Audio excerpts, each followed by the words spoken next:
श्री परमात्मने नमः। हरये नमः।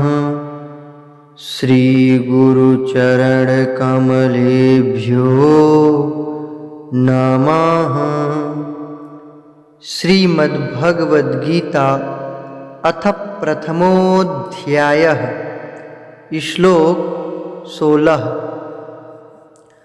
अनन्तविजयं राजा कुन्तीपुत्रो युधिष्ठिरः नकुलः सहदेवश्च सुघोषमणिपुष्पकौ। अनन्तविजयं राजा कुन्तीपुत्रो युधिष्ठिरः नकुलः सहदेवश्च सुघोषमणिपुष्पकौ। सुघोषमणिपुष्पकौ।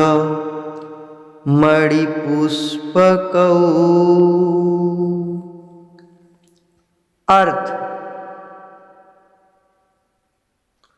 कुंती पुत्र राजा युधिष्ठिर ने अनंत विजय नामक और नकुल तथा सहदेव ने सुघोष और मणिपुष्पक नामक शंख बजाए।